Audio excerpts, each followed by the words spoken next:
My name is Max Gagliardi, and you're listening to the Talk Energy podcast. If you're watching this video, take a moment, hit the subscribe button on YouTube. That would help me out. Or you can follow me on your favorite podcast app and leave a review on Apple Podcasts.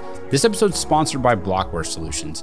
If you're interested in mining Bitcoin, Blockware Solutions has mining experience going back to 2013. They've sold over 250,000 ASICs. They've mined over 1,000 Bitcoin in the Blockware pool and have hosted over 250 megawatts for their hosting clients. You can learn more at blockwaresolutions.com/energy. That's blockwaresolutions.com/energy. This episode's guest is Dennis Porter. Dennis is the head of content for Compass Mining.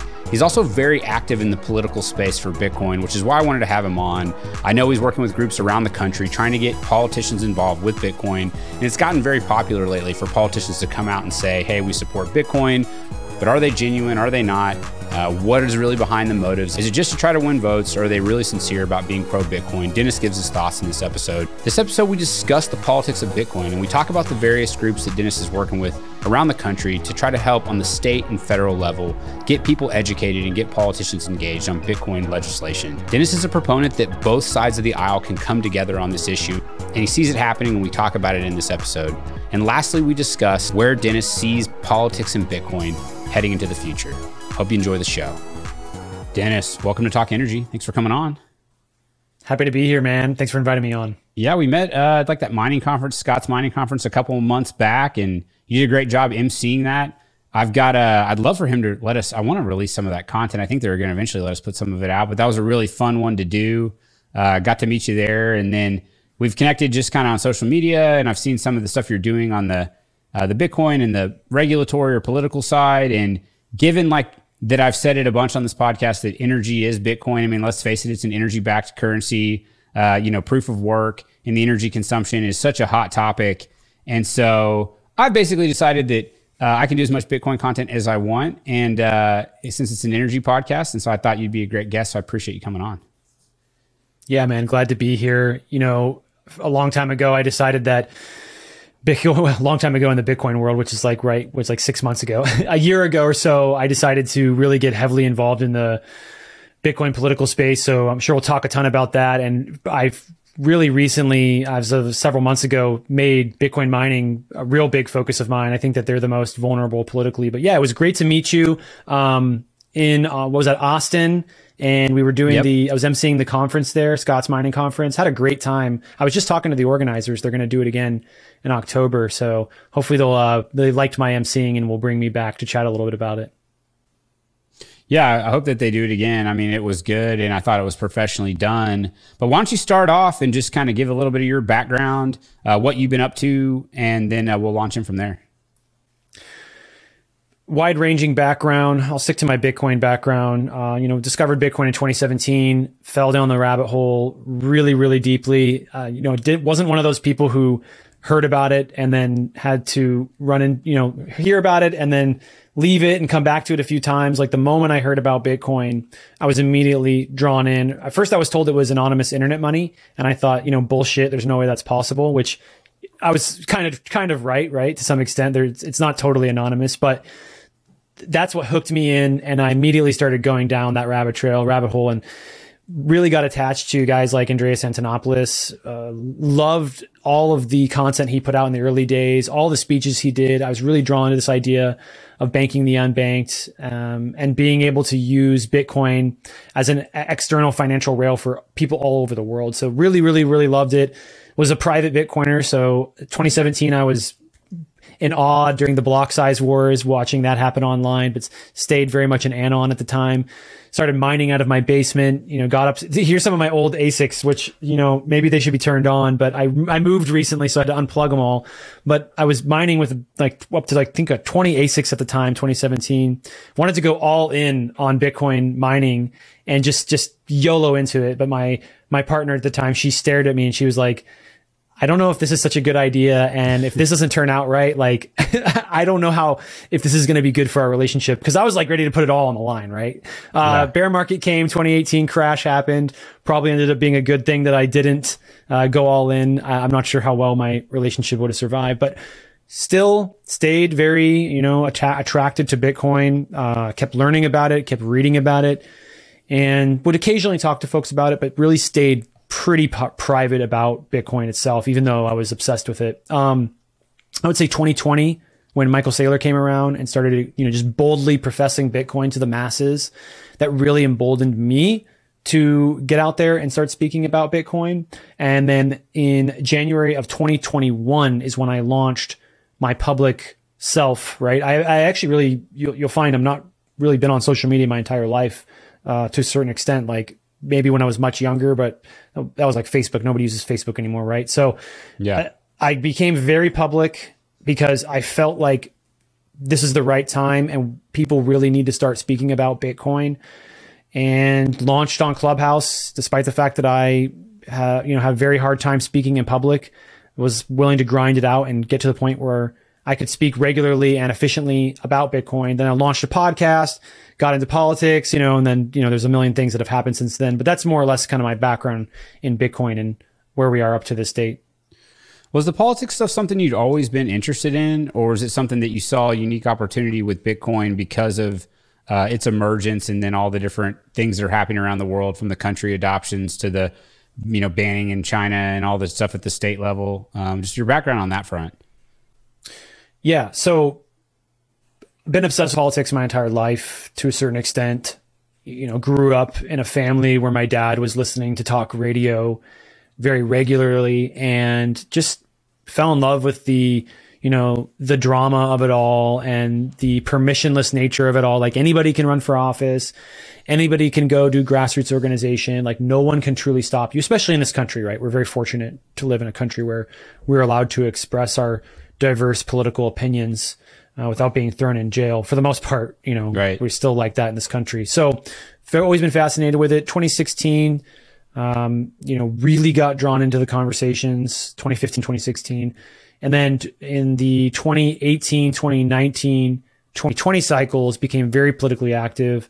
Eventually got trained by an organization to be a campaign manager, went on to be a campaign manager, and also helped advise 4 campaigns. So out of all of the campaigns that I've been directly involved with previous to Bitcoin, I'm 4 for 4 on helping them win their primaries. And then I have a couple that I'm helping here in this cycle now as well with Bitcoin. So hopefully I'll be able to maintain my unbeaten record. So undefeated record, I should say. But yeah, I have a background in politics. It's not extensive. I'm not someone who's been studying this my entire life in college. Just kind of always had a knack for it, and really enjoyed just the process, despite the fact that I eventually discovered it was extremely corrupt, right? Yeah. Politics is one of the most corrupt systems that you could possibly find. And I just kind of, once I discovered that, realized that we just need to use the corrupt system to our advantage. Like if they say like, oh, they're slipping in these amendments into this bill and last minute, and now we have to vote on it. Well, it's like, well, why aren't Bitcoiners doing that? Why aren't the people who have good values using the system that we know exists to our advantage? So that's kind of like my perspective, just generally on politics is, yeah, we know it's messed up, but use that messed up system to put forward the things that you believe in and the things that you value. Otherwise, because if you don't do that, your enemies will. Right. And then they're just going to constantly crush you into the sand. So that's kind of my perspective on politics. That's my background on politics. And I took that understanding and that perspective and pushed it, got involved with the Erica Rhodes campaign, helped put her in a position to be, viable within the Bitcoin community, like worked really hard with her, worked really closely with her. So hopefully she'll be my 5 out of 5. And after that, we had the crypto tax reporting amendment drop. And I kind of changed my perspective on how Bitcoiners should engage politically. Because up to that point, we had been very defensive in our posture. And once I saw the crypto tax reporting amendment process occur, I just realized like we can't stop. We have to stop playing defense all the time. We need to go on the offensive politically. We need to start attacking back, which is something I've always known, but with my political background. I know that that's a necessary part of politics. But because Bitcoin is anti-fragile and, we're kind of outside of government, we don't need to really go play that game until it's, something that really rises to the level of what the crypto tax reporting amendment did, which is like broad swath relabeling the entire industry as brokers. So the reason why, I really see the need to go on the offensive is essentially, it's easy to explain in an analogy, right? Imagine you're playing a game of soccer and you're like, let's play defense the whole time. We're just going to guard our goal. You know, your opponent might rarely score. They might never score, but you'll also never score yourself, and you'll also never win a single game. So I want to make sure that Bitcoiners are looking at politics through that lens, that if we just maintain this defensive posture and we just only go play the game when it forces us to play, the odds of winning are basically zero. Like, you will not win. You'll always either be neutralizing or like a draw, or you'll be losing, which is exactly what's happening in New York right now, right? This is an attack on Bitcoin mining in New York. And we're playing defensive game. We have to, we should be doing that. But if we win in New York, it's not really a win. We're just neutralizing, where it's a draw. We're going back to what it was before they decided to attack the network. I want to make sure that we also have opportunities where we're going on the offensive. And so that's why I'm working really closely with various mining organizations, publicly traded, private, gas, on grid, off grid, trying to make sure that we push forward policy that is in our favor. So like similar to what's going on in Oklahoma, right? Like, like you're doing this yourself, right? We have to go on the offensive. We have to have these conversations, and we have to start pushing the ball forward. And maybe we have to get a little messy sometimes, right? Because we need to make sure that the United States is the best place to be a miner in the entire world. There's a reason why, because I plan to live in the United States, and I want the United States to be the best place to be a Bitcoin miner and a best place to be a Bitcoiner, because I want the United States, the place that I live, to be the best it possibly can be. And we all know where Bitcoin is going. We all know where Bitcoin mining is going. We're going to leap into the future. We're going to have somebody from the Bitcoin mining industry is going to create new energy assets. They're going to revolutionize the way we manage the grid. They're going to completely change the energy game and the energy conversation in this country. And I want that to happen here. I want it to be here in the US predominantly. And so that's why I kind of just essentially wake up every day fighting politically, but especially for Bitcoin miners in the country. I love that. So for somebody who's uninitiated, because like I really hadn't been that involved at all in politics, and we've started the Oklahoma Bitcoin Association is still new. I've got a couple of friends of mine that have been in the lobbyist side of things and worked for the last governor, and were involved with like the energy Department of Energy here in Oklahoma. And so they said, look, this is, and they had helped like on the technology side. I think they put together the first trade association in Oklahoma, really kind of representing tech, which is sort of crazy that just happened like not that long ago. And we've got kind of this tech community in Oklahoma City. There's a number of companies that have sprung up that are really successful. You look at what Texas is doing to pull these tech groups in, and the cost of living, the competitiveness here. There's a lot of great things in the state, and we really just weren't leaning into that. They saw that, and they decided to organize around technology. And so these are the same guys that I'm working with kind of on the Bitcoin side. And like, I really was just clueless around any of this stuff, quite frankly, like how it works, how do these bills get written, and just, the way that it works in terms of like industry and how industry works with lobbyists. So just like kind of a 101 for people that are totally uninitiated, like how do these, like you said, someone throws in an amendment, like kind of the basics of behind the scenes of how this stuff happens. And then all of a sudden we see it in the headlines, but there's a lot that leads into that. If you can just give a little background on the process. Yeah, absolutely. Real quick point there with regard to Texas, that is the blueprint. Like we do not want New York to become the blueprint. We want Texas to become the blueprint. We want to make sure that we have demand response incentive programs all across the country. We want to make sure that we are having deregulated power zones all across the country for Bitcoin miners to plug in and be able to take advantage of competitive rates. This is going to happen on a state-by-state basis. That's where this game is the offensive game is going to be played, in my opinion. I think DC is all defense right now. We're just trying to make sure that we don't have anything really bad come down the pipeline, or that we soften the blow that comes from the feds. So Texas, Wyoming, Louisiana, Oklahoma, we're talking to people in Nevada, we're talking to people in Alaska. Tons of great conversations. Happy to see what's going on in New York. I've been a part of a couple bills that I've been trying to push forward there. But yeah, the bill process, more or less, I mean, it really depends on where you are, what state you're in, whether it's on the federal side. But more times than not, when you see these really crazy bills that come out, like for instance with the crypto tax reporting amendment or the Act 2 in the Competes Act, that they typically come from an agency or they come from a lobbyist. So oftentimes I think people get it confused. They think that the people in power, the elected official, is the one writing the bills. They're the ones like crafting it and like kind of figuring it out what they want it to be in with their team. That's typically not the process at all. It may occur occasionally, but most bills, I'd hate to put a percentage on it because it's really hard to know for sure, but a large majority of bills just get pulled from other agencies, or they 3-letter agencies, or they get pulled from a lobbyist. Like a lobbyist, for instance, myself, I'm not a registered lobbyist. I'm not like legally speaking a lobbyist, but I'm an advocate. I'm someone that's pushing for Bitcoin. Will approach a lawmaker and be like, listen, this is what I want. This is what the Bitcoin community wants. We really, really like this stuff. We think you should put it in a bill. They're like, I like Bitcoin.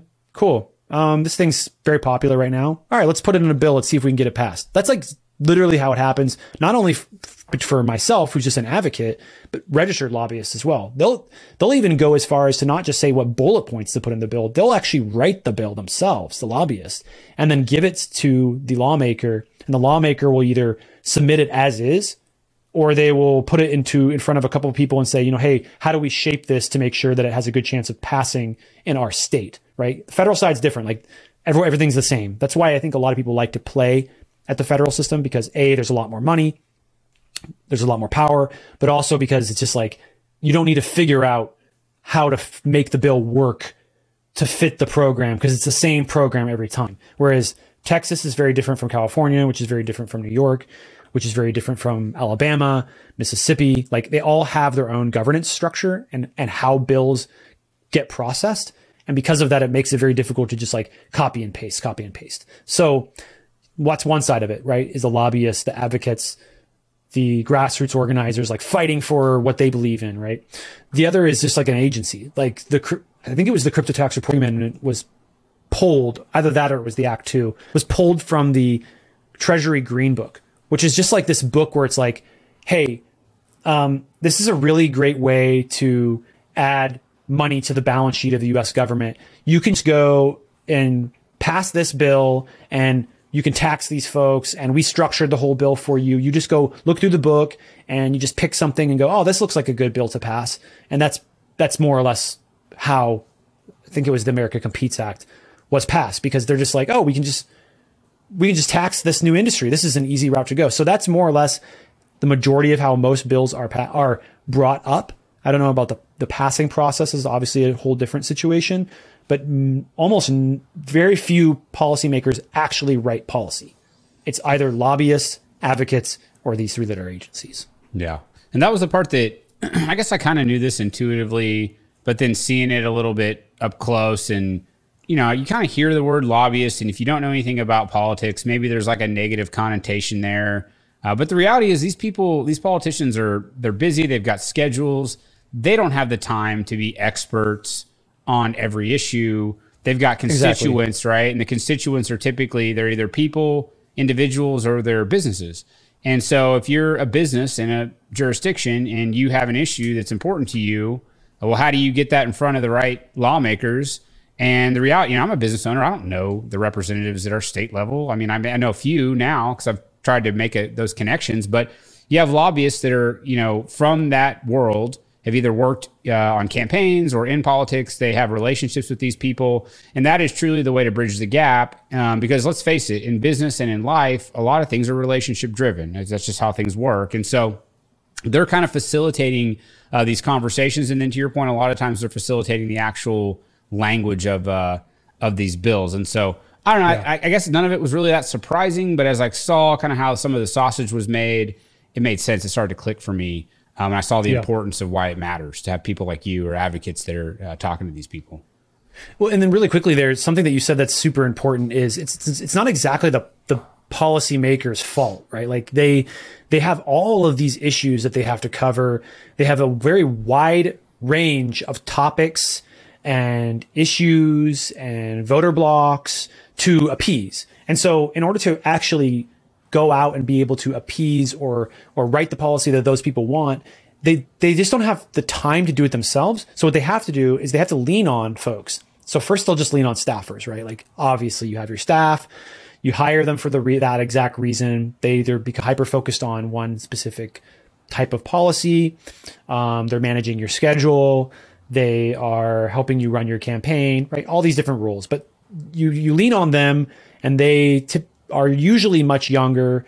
And so they'll focus on one area. So, you know, I engage with a lot of staff members on the crypto Bitcoin side of things, and the staff members are very receptive right now. So it's really encouraging to have these conversations with them. But again, the policymaker themselves doesn't really like know the issue as deeply as they should broadly, like most issues. Some people will, like you have Lummis has a good, strong understanding. You have Warren Davidson, who has a really strong understanding. And you've got Ted Budd, and there's a few others as well. I know there's like Ro Khanna on the other side. You've got Ron Wyden, who's moving pretty far forward. I'd be remiss to not say Pete Sessions as well has been making some great advancements. I just had him on the show, making great advancements on understanding Bitcoin. It takes a long time to understand it, but they're moving that direction. They're not just leaning on their staffers to be able to grasp this, and that's huge because there's not very many issues where elected leaders actually know the issue. Like they just know broadly about it, or their staffer is educating them on the issue. There's a few that they will know, and there's like one or two issues that they'll like go die on the hill of that issue, right? They'll just go to bat for it no matter what happens. It's their thing. They know it. They're going to go die on the hill. I had Ron Wyden, you know, has basically said as much, like he would die on the hill of innovation, right? It's like, that's great because Bitcoin's really innovative, right? So that's another interesting thing about these conversations that you have with these elected officials. The number one thing I'll tell anybody, if you're having a conversation with an elected official, the key thing to do is not to tell them about Bitcoin. The very first thing that you want to do is ask them, what are the most important issues to you as an elected official? Two things will happen. One, their brain is going to explode because they never get asked that question. They always get told, this is what's important to me. I'm the voter. I'm the voter. This is what you should be doing. They never get asked, what is the most important thing to you? What do you see that's really wrong out there? Or what's the issue that you would go and you would down that hill? So their mind gets blown. And then typically they start talking a lot. Like they, you know, elected officials, politicians typically like to talk a lot, but you can kind of feel this like passioned response coming off of them. And the great thing about Bitcoin is if you've been around it long enough, you know that it ties into almost every single issue that exists on the planet Earth today, because everything that's wrong with where we are in the world is downstream of the money. Like maybe there's a couple of things that are not, but even if they're not directly correlated, there's at least some sort of like crossover or some way to impact the issue. So I'll close it there and then go back to you. But basically my biggest piece of advice to people, if you want to get involved in the political process and you want to have a big impact and you want to get in front of your elected official and actually get them to like Bitcoin, ask them what they're interested in, because you might be surprised how closely it relates to Bitcoin itself. Yeah, that's great. What's interesting is like how popular the announcements are. And by popular, I just mean the widespread coverage it gets with anything Bitcoin. I mean, I go into at work, at our office, we've got an elevator with a TV in it, like a little TV. And you see like, it's amazing to me. It'll be like the price of crude oil, the price of, the stock market, and it's always Bitcoin is up there. And they'll have it on the ticker pretty regularly. Wild. It's become just like a thing that you see every time you turn on these finance shows on the mainstream media. And then when you look at like these announcements that politicians make, even if they're just kind of fluff, even if it's just sort of like something that really has no substance to it, it gets huge coverage. So I'm assuming that like the politicians see this, right? I mean, they're looking at it and they're saying, well, this person just did this thing, which really doesn't have a lot of meat to it, but they got like not just national, but sometimes worldwide coverage from this stuff. So yes. I'm assuming that like the level of interest is high, but the education is just not there. And I think that there's a big opportunity to provide that education. Am I right in those assumptions? Oh, you're absolutely spot on. You couldn't be more right. Let's see. So there's two separate things there. The big one that I'd like to kind of gloss over really quickly is this idea of Bitcoin as an issue and politicians paying attention to it, and how it's become so popular that they kind of like just latch on to it, which has really been a fascinating process to watch. I've had a thesis since, I don't know if you call it a thesis as much as it's just like a prediction that over time, what it takes to get the attention of Bitcoiners and just, the Twitter world would dramatically grow. And it's been my goal to increase the speed of that, because we as a group have a lot of power. And I call us a single issue voter block. You can call us Bitcoiners, whatever you want. Like, we all are united in our desire to push Bitcoin forward. But to elected officials, single issue voter makes sense. Like, it's an easy way to communicate like how to engage with us as a group. But my prediction was that as time goes on, it's going to go from hashtag Bitcoin in your bio to writing law. And what I mean by that is, just 6 months ago, 8 months ago, you could put in your bio hashtag Bitcoin and the whole freaking internet, all of Twitter would explode. Oh my gosh, this elected official, they put hashtag Bitcoin in their bio, like, huge, right? If you do that today and you try to be like, oh, someone put hashtag Bitcoin in their bio, you'd be like, guy's probably a scammer. He knows that Bitcoin's popular, right? It's like, it's so obvious. Like, and so that's happening as a chain reaction. So now you have politicians tweeting about Bitcoin, right? Oh, I love Bitcoin. Just a couple months ago, 3 months ago, even, like, oh my gosh, he's on our team. He gets it. One of us, like, we're all like chanting for them. Do it today. You will immediately get accused of being a scammer, or immediately, if you're a politician or elected official candidate running for office, you'll immediately be called out and say, oh, this guy's just trying to take advantage of the hype train. And then what's going to happen next is, oh, and it's already happening because I'm at the epicenter of this conversation. I see elected officials putting bills forward. Oh yeah, and this is going to be a bill to protect this and protect that. This is going to be what the Bitcoiners want. They want the right to self-custody. They want the right to peer-to-peer transactions. They want to protect proof of work. Like, they put it all in a bill and they put it up before Congress, and we all chant and we're like, this is amazing. Look how far we've come. And then it dies, right? Because it just didn't really have a chance in the first place. That happened a few times. And then Bitcoiners kind of caught on. Like, they're starting to learn the political process very rapidly.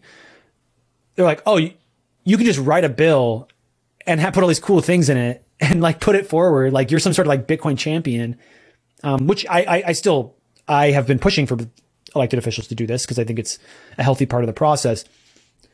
But if you do that today, people are like, they're starting to say things like, well, will the bill really pass? Does it even have a chance? And then that's going to morph into, this is just virtue signaling. They don't actually care about Bitcoin. They're just trying to get me to like them. The next thing that needs to happen in that chain is actual legislation being passed, real things being put into law to protect proof of work mining, to protect a right to transact peer-to-peer, to protect the right to self-custody. And in my opinion, I think we should also remove capital gains on Bitcoin broadly, because I think it should be treated like money in this country, and it's going to happen everywhere else in the entire world. And I don't want the United States to be the last place for it to occur. But that process, like, we started at hashtag Bitcoin less than a year ago, and now we're at, you better pass a damn bill or you're a scammer. Like, you're just taking advantage of us. And it's been my desire all along to see that process happen faster in the United States. And I think that I have been a big part of making that happen. I know many others have as well, but I've been a big part of helping get politicians onboarded to the point where they'll put hashtag Bitcoin in their bio. And then I'm like, you got to keep advancing. You got to add Lightning Network, or they're going to say that you're a scammer. They're going to be like, you're not real Bitcoiner. And then it's like, oh, you got to support policy. Otherwise you're just taking advantage of the community. Then and now it's like, you got to get something passed. Like, we got to be real about it. But that process has occurred over a very short period of time. And I'm not aware of anywhere in history that I've seen where that process has occurred. In under a year, essentially, is where we're at today. So very excited about it. Going back to that was a little long-winded. I hope I was clear on my conversation. That's the first time I've kind of explained that in one piece. The education is the big part, right? We have to educate lawmakers and continue to educate them. And I think that's super important. That's why I do expert calls. So I've had calls with members of Congress, state reps, folks from regulatory bodies. And what I do is I essentially say, hey, you want to learn about Bitcoin? Obviously, you're talking about it. You're engaging with me. Why don't we do an expert call? I'll bring on regulators, national security experts. I'll bring on folks that can talk about the energy conversation, people that can talk about mining. They can talk about the technological aspect of Bitcoin, like how it functions. And I basically just put them all in a room and I just let the person ask whatever they want to ask. And the point of it is, especially if they're a member of Congress, this is really important, is one, to show that there's a lot of folks who are career experts in their fields. You know, you got Matthew Pines. He's like a national security expert. Like he's not a Bitcoiner turned national security expert. He's a national security expert turned Bitcoiner. And you have that similar thing going on in the environmental side as well. You know, you have Troy Cross and Marco Pais. You have it in the regulatory side. You know, you got Jason, regulatory Jason is what we call him. And then you got the miners as well, right? Like a lot of these guys, some of them are energy people. Like they come from the energy world and now they're in the Bitcoin world. Career experts on the call. And immediately the elected officials like, oh, these aren't just some like random internet people. These are like real professionals who truly understand their field. So they get that immediately. They grok that. They grasp that. They're like, whoa. And the other part of why it's important is because the elected official can ask literally any question they want. Doesn't matter. And there will be an expert there to answer the question. There will be someone there who has a deep understanding of Bitcoin as a technology, as a device to create renewable energy, from the regulatory side, national security side. How does it impact the dollar? You'll have someone there who's a professional expert in their field answering the question, no matter which one comes up. So those have been really key. I've been doing those very regularly, want to do them more. So if someone has a member of Congress that they know who's interested in having that conversation, happy to set those calls up. Really excited about both components here, though. Getting policymakers to move forward on pushing real Bitcoin policy and actually getting shit done, and also educating them at the same time. Yeah, it's all good. Great stuff. One thing you said before I launched into the next question I had prepared is that you mentioned the tax side, and it's hilarious. It's funny to me because, you know, the odds of the U.S. coming out and declaring Bitcoin legal tender at this stage are very low, yet, you know, they kind of already are. I mean, like, look at the IRS. Like, they view it as money. I mean, like, when I mine Bitcoin, they don't treat it like they do other commodities. So I'm in the commodities business, and whenever you get, you produce a barrel of oil out of the ground, they don't tax you on that, like at the prevailing market price of oil. They tax you on it when you sell it, when you convert it into fiat. They don't tax you on a lot of these other commodities. You know, if you harvest wheat and, you know, you're not getting taxed until that's converted into fiat. Bitcoin, they tax it as if it's money when you mine it, and then they tax it again as if it's property whenever you sell it. So they can say, we don't view this as legal tender, or that's not a thing. But I'm like, the IRS certainly treats it like money. And then they tax you again. It's a very unfavorable tax treatment for Bitcoin miners. It's unfortunate that you have to get kind of that treated like that. But just your thoughts on the taxation for mining and these things. It just is frustrating to someone who is mining.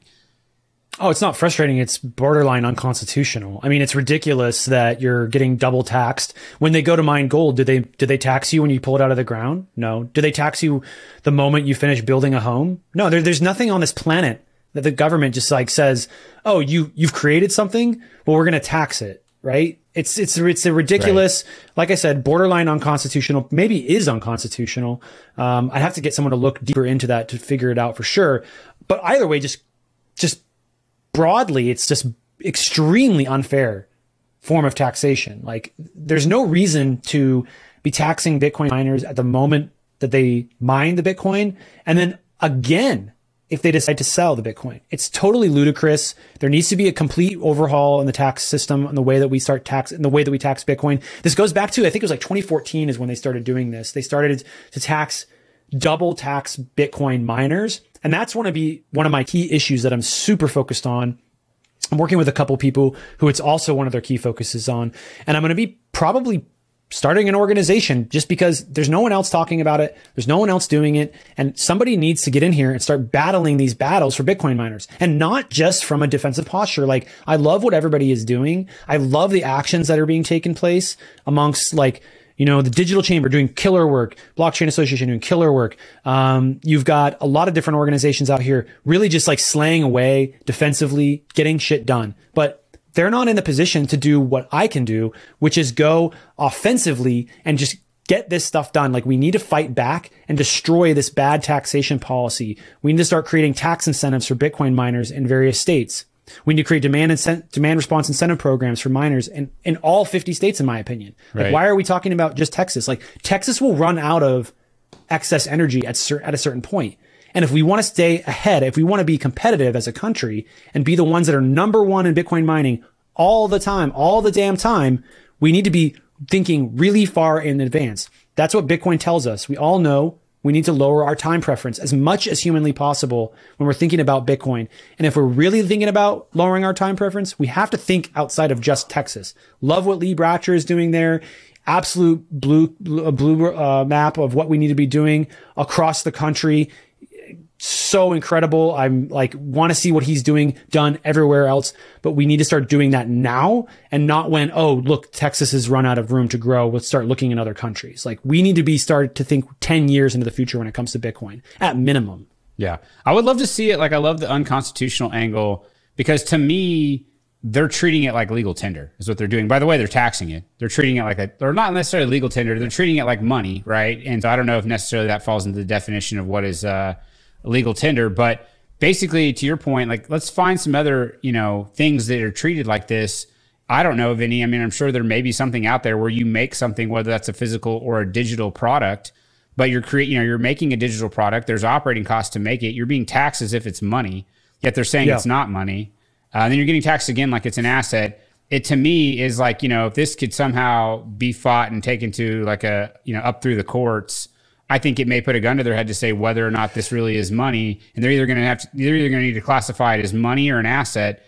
And if they classify it as an asset, then quit taxing me when I mine it, tax me when I sell it, one or the other, right? So that's an interesting angle there, bringing up the constitutional aspect of it. But one thing I want to talk about is kind of the real quickly though. Go ahead. Could I add something there real fast though? There is already a case. It's called the Jarrett case, and it's not about Bitcoin mining. It's actually about proof of stake. I know whatever. I don't like proof of stake either. But when it comes to the similarities of the cases, it's like they're getting taxed kind of the same way that Bitcoin miners are getting taxed unfairly, so to speak. And so the Jarrett case is going to it could go up to the Supreme Court, and that could be a precedent for Bitcoin miners. So what will happen is if that case goes all the way up and either it gets to the Supreme Court and they declare that it's unconstitutional, that would be an immediate signal to turn around and find someone to go sue the IRS. You could get I'm sure you could get a whole bunch of people interested in a case like that. Also, if it gets close and it fails, but we kind of see why it failed, we can use it as a use case to jump off of and still kind of repeat the same process, but have a victory on the other side. I mean, like, people have been trying to kill things in the Supreme Court for decades. We already see with the battle that's going on versus Roe v. Wade, like both sides battling back and forth for decades before they get a success. It could take this Jarrett case failing at the Supreme Court, us kind of figuring out what went wrong as the Bitcoin miners, and then moving forward from there. So we're kind of fortunate to some degree to actually have someone already with a very similar structure of unfair taxation going potentially before the Supreme Court. And I'd really like to see that case move forward, despite my lack of regard for proof of stake. I don't have any political interest in defending it whatsoever. I think that technology broadly should just be, we should be more hands-off regulatory wise and taxation wise. But your point though, that they're treating it like income, right? They're treating Bitcoin being mined like income, and it's not income. You're creating something, just like you're digging gold out of the ground. You found something, and now you are being taxed like it's income. Well, why isn't gold taxed like it's income? Right. So it's a very important conversation. I don't know if we'll ever get to the full blown legal tender in this country, but legal tender to me really embodies two important aspects of what we need to do in this country, which is we need to make sure that we get rid of capital gains. And then we need to make sure that we get rid of the overburdensome accounting situation that we find ourselves in when we spend Bitcoin. So right now, when you spend Bitcoin, it's like first in, first out. You have to like track all of your transactions and figure out like how much money you owe the federal government. Whereas with cash, you just spend it. Like, you don't have to track when you earned your cash and when you spent your cash. And that kind of locks Bitcoin down to a certain degree. I know a lot of people like the idea of Bitcoin being viewed as property because it does give it some protections against the federal government. But long-term thinking here, that's very short-term thinking, which I can respect because, you're trying to protect yourself from the federal government, which has a lot of power. But long-term thinking would say we need to get Bitcoin treated as money because it is money. and it's going to unlock Bitcoin as capital and allow us to remove the overburdensome regulation, remove the taxation, and just give us the ability to truly use Bitcoin the way it was meant to be used in this country. Yeah, definitely. Well, and I think that like, it's interesting you hear all these things about taxing unrealized capital gains, and you start to think of it in the, and I don't know if that'll ever go anywhere, but there was like an interesting stat that Bloomberg threw out, and I posted it on Twitter, and everybody said it's not correct, but they said it like 200,000 or 250 a Bitcoin, that half the world's billionaires would be from crypto or from Bitcoin. I can't remember which one. I think they said crypto, so they didn't say from Bitcoin. It was weird. You know how people use these things. Yeah. And a lot of people said, no, that's not true. That can't be right. But the reality is, at some level of Bitcoin, there's going to be a huge amount of the world's wealth that is concentrated in that.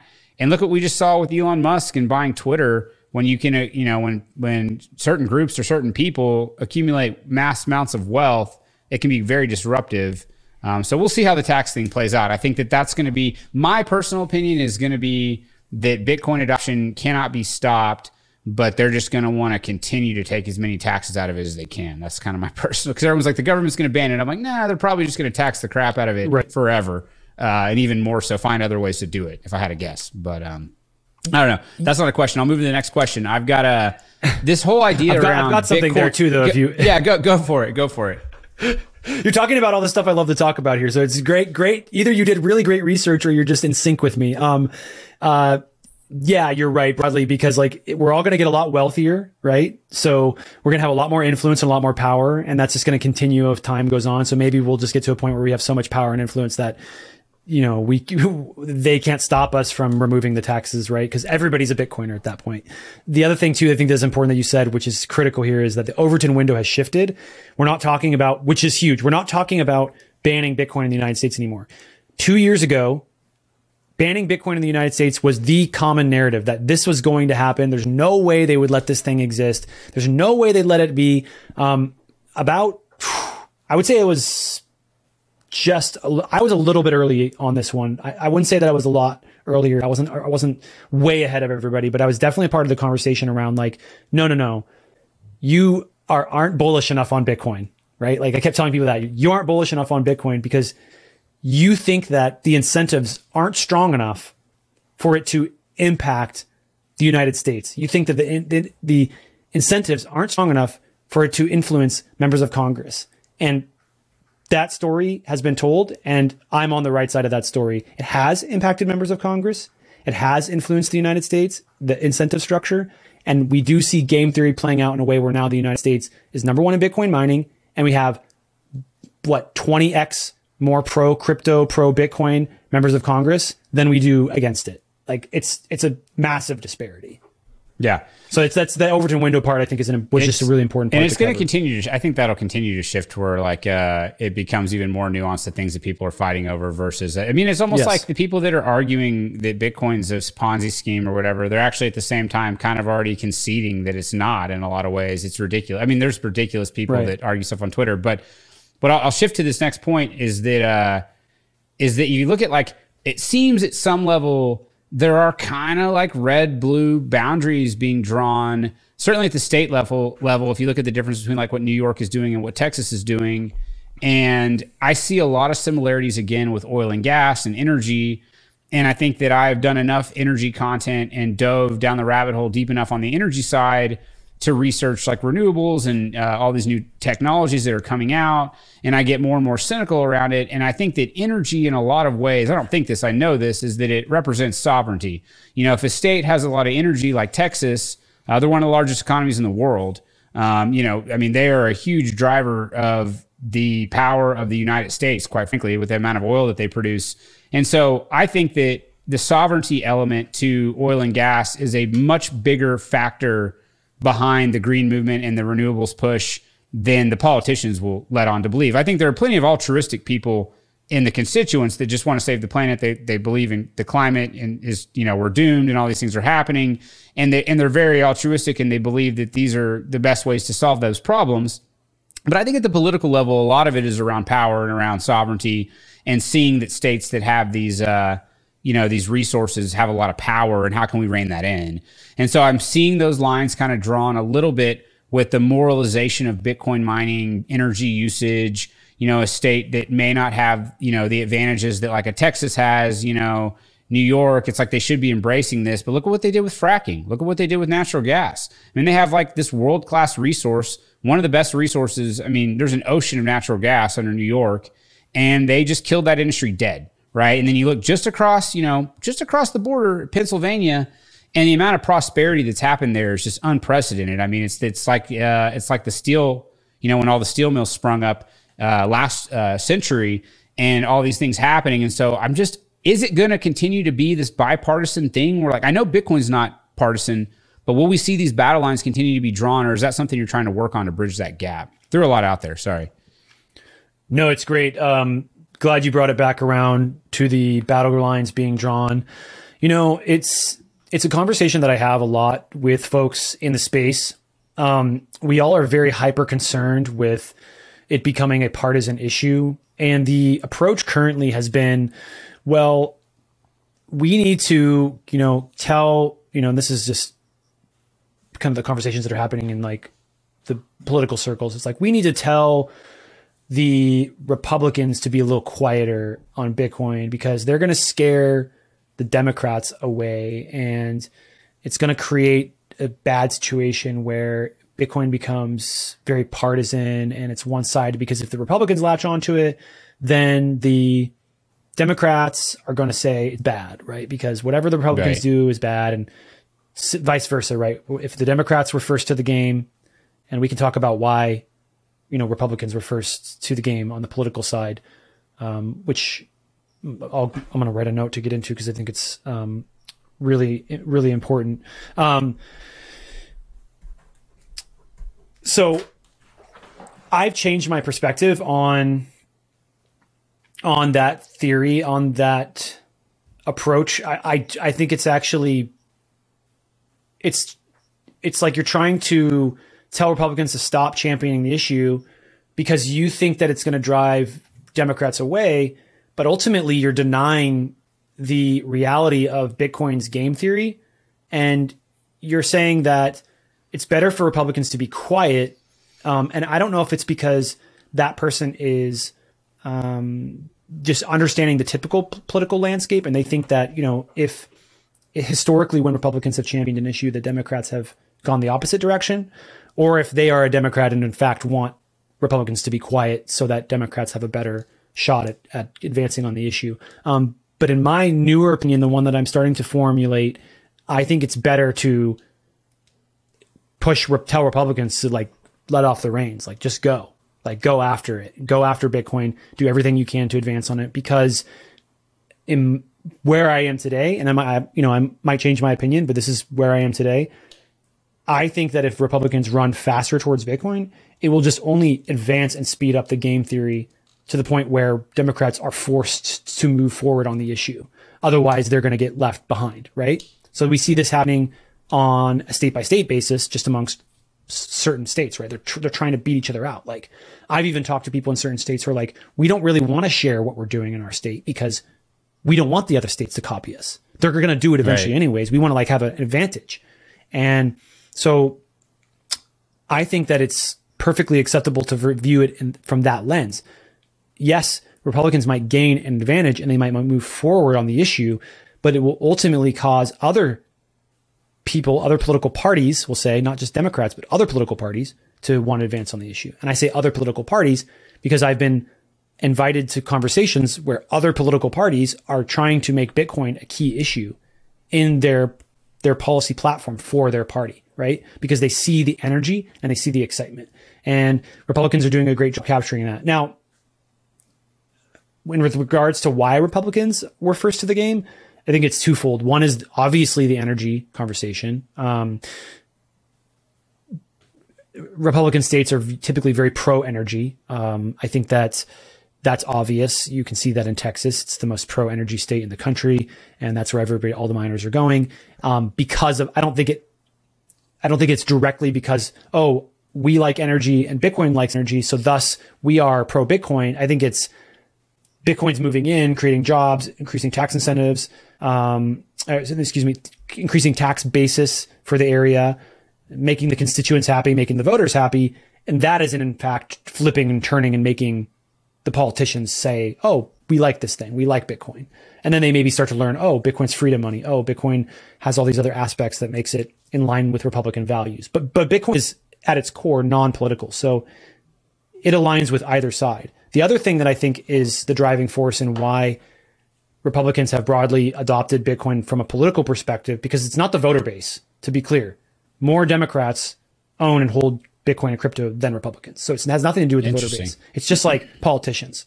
So why they've done it is because currently in the era that we live in this moment in time where Bitcoin broke through into the political world, Democrats are in power. And Bitcoin is something that disrupts the status quo. And when you're in power, you don't like things that disrupt the status quo. And so you tend to say, like, we don't want that thing coming in. Like, that's going to mess with our ability to control and have power. In my personal opinion, if, and really more when, Republicans broadly take control of the federal government, I think you'll see that script flip. I think you will see Republicans become more anti-Bitcoin vocally, certain folks, not all of them, certainly not the entire party. Just you'll see some like an Elizabeth Warren figure like pop out of the Republican Party, right? Like someone will be like, wait, you can use this to fund terrorism. You can't stop people from funding drug cartels. Like there's going to be some guy on the Republican Party that's his thing, right? Like that, going back to what we talked about earlier, every elected official has a thing that they'll die on, a hill that they will like relentlessly fight for. And some elected official, given this, when things flip over and they take power and they actually can get things done, they will increase their level of posture because because they realize they can actually do something, and they'll start saying, oh, this is terrorist money. This is money for drug cartels. And we need to figure out a way to stop it from being used that way. And then you'll see just broadly, I think against the Republican Party, there'll be a slight cooling for Bitcoin if and when they take power. And then on the Democrat side, I think you'll see the opposite of that because now they're out of power and they're interested in things that disrupt the status quo. And you'll start hearing them say things like, this is protecting people in the LGBT community. This is protecting people in the Black community. This is money for the disenfranchised. This is money for banking the unbanked. Like they will become extremely vocal on those. That's obviously it's a prediction, but that's where I see things going. It's an interesting one. I just don't know. We'll see. I think that there will be people in the Democratic Party that embrace it. It should be non-political. And really it just comes down to, I feel like Bitcoin's kind of naturally gravitating towards the places that have certain, values. I mean, look at China has now banned mining. And my favorite thing to bring up about this New York situation is don't be like China. Like, why are we emulating what our biggest rival is doing, what communist country is doing? Why is New York so giddy to emulate a communist country and their laws around Bitcoin? And it's like, that's dumb. Like we should be looking at what they're doing and doing the opposite of that. That's typically we're pro freedom, we're pro business. New York being like the financial capital of the world, they should be pro Bitcoin. I mean, this is their whole thing. But to your point, it is disruptive. It's disruptive from the financial standpoint. But I think all the major players in the financial system are going to be involved in Bitcoin and or crypto, and they already are. They're getting there. So I don't know. We'll see. I think that they probably will embrace it. Let's see what else I got here. Just like I kind of had this thing around. Note there. Yeah, go ahead. I think you're. Keep going. Note there, though. I think you're right. We need to be a lot more like El Salvador and a lot less like the CCP. We saw this gift given to us by China where they kicked all the Bitcoin miners out, and now they've come here to the United States, and we should be receiving the gift, and we should be moving in the direction of El Salvador. We should be trying to mine Bitcoin ourselves on a state level, on a federal level. We already see that Fort Worth, which is incredible news, has started mining Bitcoin. The city of Fort Worth, Texas is mining Bitcoin. So it's very exciting news. And I agree with you just broadly. I don't know. I mean, it comes down to just that lady, I think it's Anna Kells in New York. She is, the environment is her key issue, and she's in a position of power to do something on her key issue. It's really not, it could be Bitcoin. It could be Christmas lights, but it's popular. Right. It's going to get her in the news, and she has a chance to pass a bill. Right. So it's less about Bitcoin and it's more about power and control and trying to move something forward on an issue that she cares about, even though obviously she's she's clueless, right? She doesn't know what she's talking about when it comes to Bitcoin mining. But that's why she's moving in that direction. But just 100% couldn't agree with you more. We need to be more like El Salvador when it comes to Bitcoin legal tender and staying away from CBDCs. That's exactly where China is going. They're getting rid of Bitcoin mining. They're going towards CBDCs. Like we need to do everything possible to just do the complete opposite of whatever China does in this situation. Right. Yeah, definitely. What do you think about the whole environmental side of this? I mean, in like the hardcore Bitcoiners, you know, you've got guys that I'm friends with in the community and they say, look at what happened with oil and gas. You know, every time you give a little on the ESG front, it's never enough, right? It's always like, hey, you know, look, we cleaned up, you know, we proved after a decade of fracking that it didn't actually pollute any water. It didn't matter. They moved on to the next thing. Oh, now it's methane leakage. Okay, well, we proved that we could reduce our methane leakage dramatically. It didn't matter, right? I mean, so like there's this argument that like the ESG stuff is more about control and more about exerting influence over your business and trying to add that, you know, putting that socialization into industry than it really is about the environment. But then there's the like, you know, the middle ground where it's like, and then you got the people on the other hardcore side that are saying this is going to be this big boom for renewables. It's going to enable all this renewable stuff. I think there's truth and something's true about that. Something's not true about it. It's a little bit of it will help. It's going to help all energy. Let's face it. So renewables are in that bucket is my personal opinion. I don't think it's necessarily specific to renewables. I think it's going to help a lot of types of energy, but just like the guys that would criticize and say you're pandering or we're pandering by bringing those things up. I mean, the reality is you kind of, like Marty Bent debated Michael Saylor, and Michael Saylor effectively didn't agree with him in that interview, but he kind of said, look, Marty, I got a million things I can wake up every day and fight, and this is one that I'm not going to fight. I'm going to check the box, is effectively what he says, which is in a way kind of sort of was like, I sort of agree with what you're saying, but I have to do it. Just your thoughts around this kind of moralization of energy usage and just like what we have to do to combat that. For me, you know, it's a very interesting debate, very interesting conversation. The biggest takeaway I have around this conversation, though, is that for the first time ever in human history, well, I would say modern human history, because we didn't really have these conversations around the moralization of energy usage before, right? But ever since we started that conversation, ever since the environmentalists movement popped up, and now you have the climate folks popping up, you now have a device or a tool that is in alignment with both sides. So Bitcoin is pro energy and it's also pro clean energy, right? So it's good for the environment and it's good for the energy camps as well. And that really hasn't happened before. So I'm very fascinated to see the way that this conversation takes place. I see both sides and I see things that I, you know, roughly agree with. And ultimately I make the call. My perspective is that both of you should be doing those things. One of you, if you passionately believe that energy is good, just period, right? Like there needs to be no other conversation beyond that. Energy is good. Great. Go focus on that. And go push that forward because you're adding value to the Bitcoin network. And anytime you add value to the Bitcoin network, I think it's a positive. What I don't like is when the pro energy people tell the pro green people that they shouldn't say that. You're like, you can't have that conversation. You shouldn't talk about Bitcoin that way because you're inviting in all this other potential attack vectors. You know, to some extent, I understand their hesitancy. But what's happening is we're having a conversation about how to ensure that people who are pro climate, right, pro environment, that's their number one issue, can now become Bitcoiners.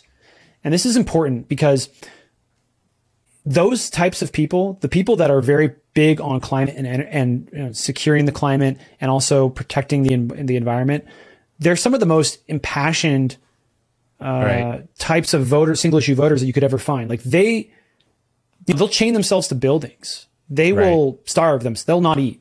It's quasi-religious in some ways. I mean, I'm not saying it all is. Well, so is Bitcoin, so right? Is Bitcoin, but it's like, right? Yeah. So, but it's like you want those people on your team. Like ultimately, like what are we talking about here? Like we're talking about saying I don't like the way that you see the world. And so I don't want to advertise Bitcoin to you because I don't like the way you see the world. Well, Bitcoin is money for enemies. It's money for everyone. And I think anyone who has a good approach to the conversation should be allowed to have be a part of the dialogue and add to Bitcoin in any way they can. And that's why when Troy Cross, I discovered him, and he's from Portland, Oregon. He had this crazy, in a good way, amazing idea on how to enable people that see the importance of having the use of green and renewable energy as part of the way they live their life, like a low carbon footprint. He created a method for people to be able to adhere to those values, but also own and hold Bitcoin. Right. Like no ESG tokens, no carbon credits, like no taxes, no regulations. He created, it's almost like a mental thought, like a system for accounting for that person alone. It's not accounting for everyone. It's just that person, for them to be able to go, I am in alignment with my values. Now I can hold and own Bitcoin. And that's good because we want more people in Bitcoin, especially people that are extremely passionate about this issue of the climate. We want them to think that Bitcoin is good for the climate. We want them to think that Bitcoin moves us towards a green, renewable energy abundant future, because it will. I mean, that's just where we're going. Like, I love the gas guys. I love people that are the fossil fuel advocates. I think that they, to some degree, understand energy better than anybody else out there. But ultimately, like wind, solar, hydro, cheapest forms of energy on the planet, to some extent, maybe not wind, but solar and hydro are some of the cheapest forms of energy on the planet. We're going to be making more and more and more of those. We always need a base load, right? So we're always going to need something, like maybe that's nuclear. And we need to have the conversation with the green people and be like, listen, you like Bitcoin now. By the way, we can use nuclear as the base load for Bitcoin. And that can move us even further away from fossil fuels. Like, it's just like, I want more people in Bitcoin. I don't mind if people want to try to figure out a way for Bitcoin to be in alignment with their values. If they're pro climate, it's not my key issue, right? But I think my ultimate goal is hyper Bitcoinization. And that's going to require a lot more people being in, and a lot less people fighting against it. And I'm hoping that we can get the climate folks on our side. I'm bullish on it. I think we will. I think that's the direction that we're going in. And I don't think there's anything that Marty or Odell can do about it, unfortunately, regardless of the conversations that they have. This is where we're going as an industry. Yeah. And I think that, like, I've really tried. So when I started the energy podcast a little over a year ago, I was very nervous about just this, being in oil and gas, and then like the attacks that, just kind of trying to be politically correct around some of these things. And what I found is that almost everything is so nuanced in energy. And like you made the comment that solar and hydro are the cheapest, like they can be really cheap. Like if it's in the right application and, and the sun's shining and you've got a hydro dam right there and you have to lay a bunch of transmission. And so there's other times when they can be expensive. And so like, it's just what I've tried to do is have like more nuanced conversations around this. It's like I said earlier, it's like, yeah, Bitcoin's good for renewables. It's good for all energy. It's just this great source of demand that can be moved anywhere. Yes. But I like what you said around. Absolutely. And where I've got to, I'll finish that thought. Where I've got to is that I have the issues that I'm passionate about. I try to back it up with facts. I think that we should all care about the environment. I think very little people don't care about the environment. Pro fossil fuel people are like, they like, a lot of them are outdoors people. Yeah. They're like, they love hiking and camping, and they live in Colorado, and they're like the most outdoorsy people, and yes, they work in oil and gas. They don't want to kill the planet, And so I think a lot of people are in agreement with that. I think where I get rubbed the wrong way is when it's like this extremist view and people want to make really like blanket kind of, statements that like, this is good, this is bad, when the reality is everything's in the middle. And to your point around bringing people in, I do think that Bitcoin has a little something for everybody, right? If you care about helping poor people, Bitcoin can fix that. If you care about renewable energy, Bitcoin can help with that too. If you care about, lack of government in your life and you want more control of your money, Bitcoin can help with that. If there's all these different things Bitcoin fixes. This is a meme, but you start with the money and you can fix a lot of things. And that's a huge conversation that we could spend hours on and never get to a right answer, because it's a lot of people's morals and values. And I think at some level, inclusivity is probably better. And I say with that conversation with Marty and Saylor, I was probably 80 or 70% Marty and 20 to 30% Michael Saylor. And the parts that I agree with Michael on is that sometimes you just have, if you want to play the game, you got to play the game. And if you don't play the game, then you're going to be watching on the sidelines as other people play it. So that's the part that I kind of agree with him on. But I agree with Marty in the sense that when you see hypocrisy and you see scammers, then you call them out and you have the nuanced conversation. Yeah.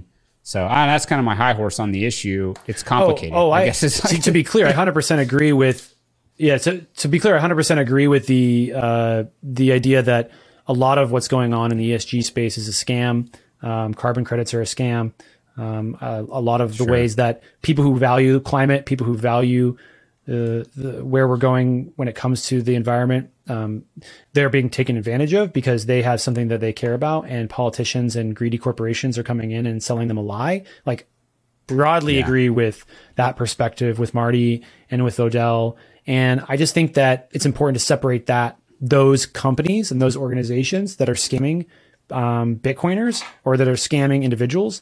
And I think that it's better to have a conversation and say that those people should come to Bitcoin instead, because Bitcoin's not going to scam them, right? Like, Bitcoin is not going to take advantage of their values and then use it against them. Like, come join the Bitcoin network. You can be pro green energy and be pro Bitcoin. That's the conversation I think that we need to be having, and not, is ESG a scam? Like, ESG is just a value set that people have. Like, the people that are selling things to those people, those are the scammers. Like, guys selling carbon credits, that's a scam, right? Not saying, oh, you can mine Bitcoin in a green way and be in alignment with your values because you care about the environment. That's not a scam. That's a fact. You can do that today. And it doesn't require any sort of carbon credit. It doesn't require any sort of ESG governance model. You can just say, oh, look, I'm mining my Bitcoin with Bitfarms, or I'm securing my Bitcoin through Bitfarms. They are 99% green. Okay, that's in alignment with my values. No change to the protocol, no changes to the fungibility. Absolutely, any sort of blood token, any sort of accounting system that tracks which coins are green and which coins are not. That's all fungibility attacks, and I don't agree with any of those things. And that's where I do agree with Marty and Odell on. But I also think that they're, they need to be a little softer when it comes to these people that are pro environment. Like, there's nothing wrong with having people that are pro environment be pro Bitcoin. There's a place for all voices. Sometimes that method can be effective. Other times it can push people away. The irony is that, Marty and what he's done on the mining side is largely help the environment. It's not what he set out to do. Like, they were mining using flared gas. So they're capturing methane, which is better for the climate than flaring it. And guess what? He didn't set out to do that. Bitcoin did that because it incentivized him to monetize waste energy. And so whether or not he wanted to care, whether he cared about the environment or the climate or not, they were huge. They were helping the climate through Bitcoin mining. And so he could, it's just kind of funny. It's like, well, I know you don't like it and that you think ESG is a scam. I think a lot of ESG stuff is a scam, but you were mining Bitcoin, you were helping the climate by doing it. So it's just it's a little bit of irony with it. This is all it just comes down to, right? It's like that. Sorry, there's a little bit of a delay, but yeah, it's just like, just like you said, like he's not even pro environment. He's helping the environment. Like, this is what I'm saying. Like, Bitcoin, both sides always seem to win with Bitcoin. Like, you can be pro energy and you're mining off flared gas, and then you're simultaneously doing something that's positive for those that care about the environment or that care about the climate. And yet you have zero care for that climate whatsoever, right? Like, somehow Bitcoin is good for Democrats and Republicans. It's good for progressives and conservatives. It's good for pro energy and pro green. Like, it like cuts through the divide and allows everyone to be a part of the network. And that's where I stand my ground. Like, that's the ground that I stand on. The hill that I'll die on is Bitcoin is for everyone. And if you want to call ESG a scam, if you want to say that carbon credits are a scam, that's fine. But don't call people that value something that you don't value, like idiots or morons, or like they don't know what they're talking about. Maybe they don't. Like, who doesn't matter. Ultimately, Bitcoin aligns with their values and it aligns with your values. And I think that's the most important part about Bitcoin that we can all take away from it. Yeah. Last thing here, because we're over an hour and I'm respectful of your time, but we could go along for a long time. It's been a fun conversation, and hopefully we'll do some more content again here in the future. But just like the social media stuff, and because I'm someone who is very similar to you, I didn't have a social media presence. I mean, I was like zero on social media. I had like a Facebook that was deactivated.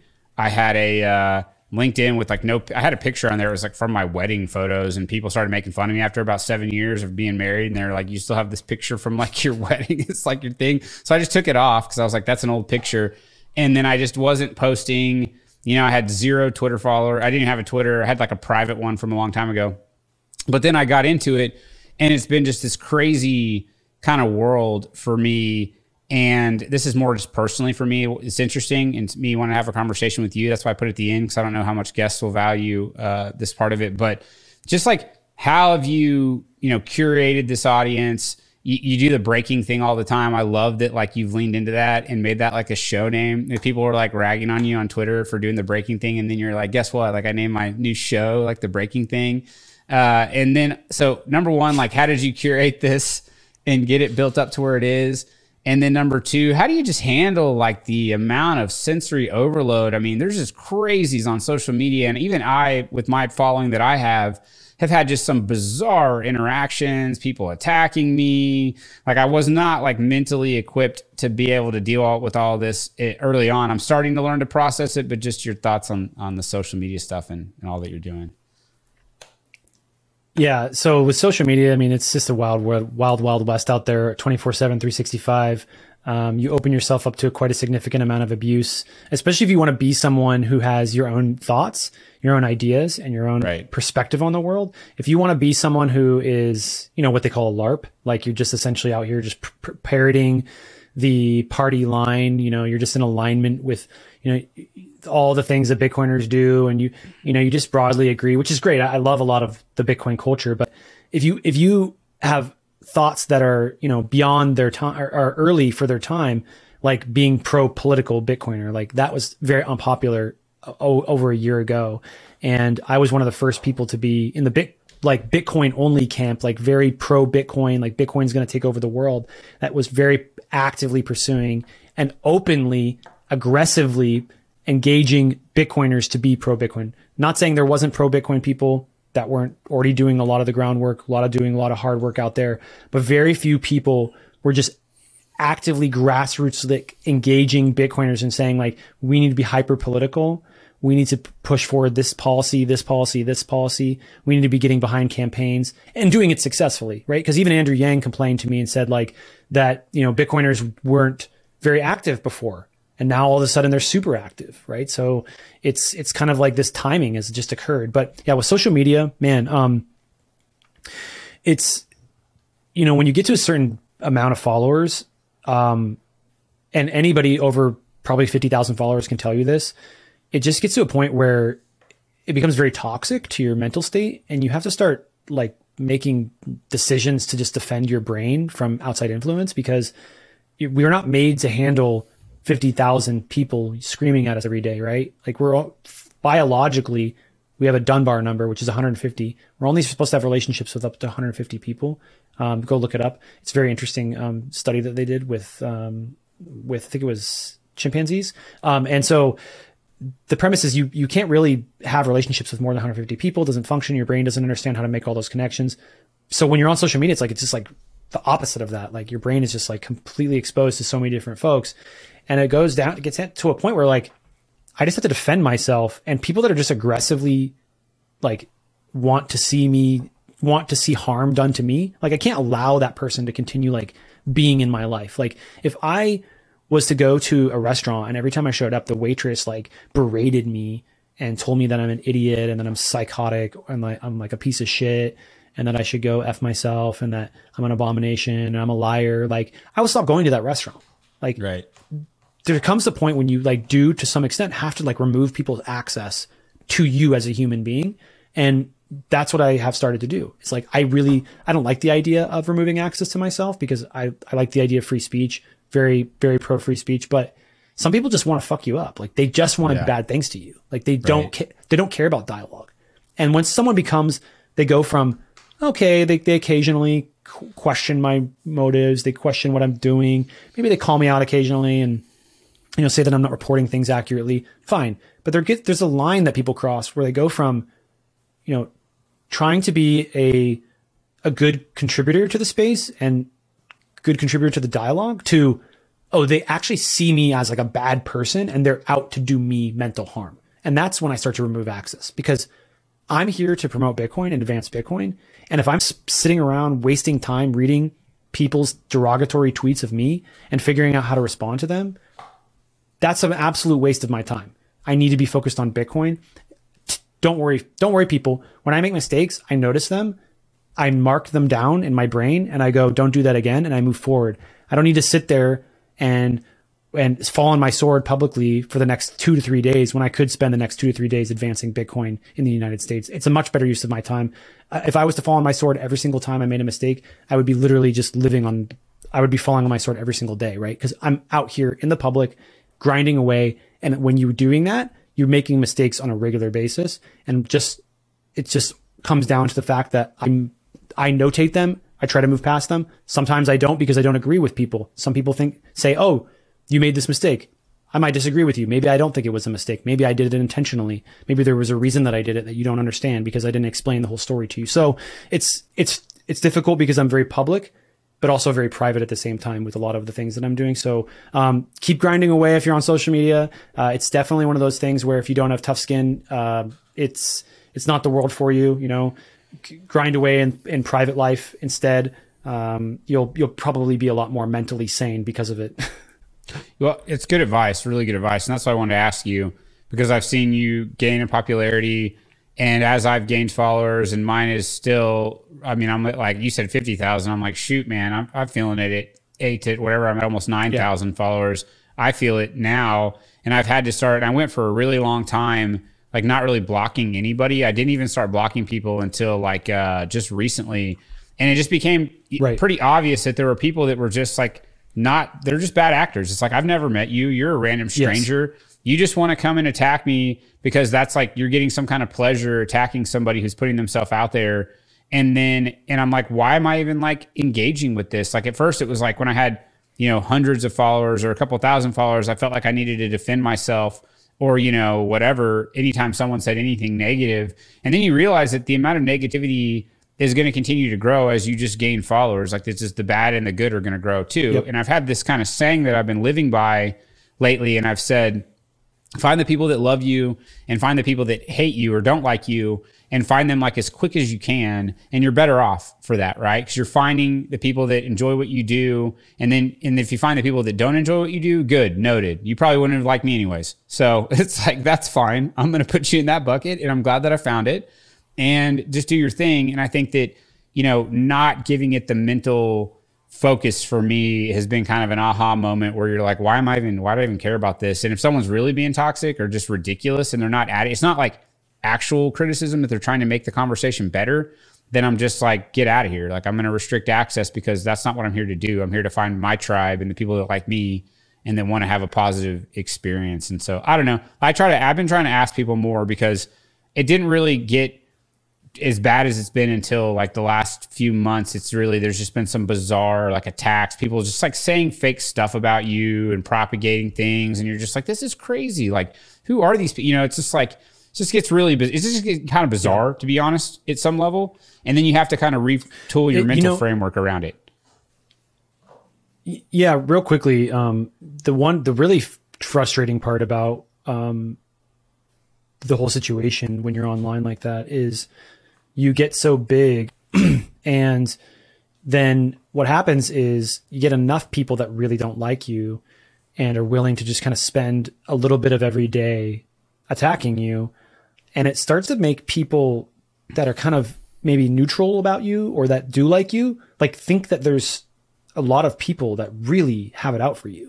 And that's kind of one of the main reasons why I started kind of removing access to people who just are out there to do me harm, because they started to impact my positive relationships. They started to impact people that are kind of the neutral camp and started to influence them into thinking that I'm some sort of bad actor because, they have this perceptive that I'm out here doing things that they don't agree with. And so they'll just kind of attack me just generally all the time. And so the people that are liking me are going, oh, wow, Dennis has a lot of people that really don't like him. And it's like, no, it's when you grow as fast and as big as I've grown, there's things that happen along the way and mistakes that happen. And sure. And I've owned up to some, and some I just move past, and I just go, whatever, dude. Like, I know what a mistake I made, moving past it. Let's move on to the next thing, because I don't have time to sit here and moan and about the mistakes that I've made and complain about them. But then they kind of become this group, and they start to like ping off of each other and like harass you in your mentions. And it's like, I just don't have time for this. Like, right. I'm trying to get things done in this country. I'm trying to move policy forward. I'm talking to lawmakers.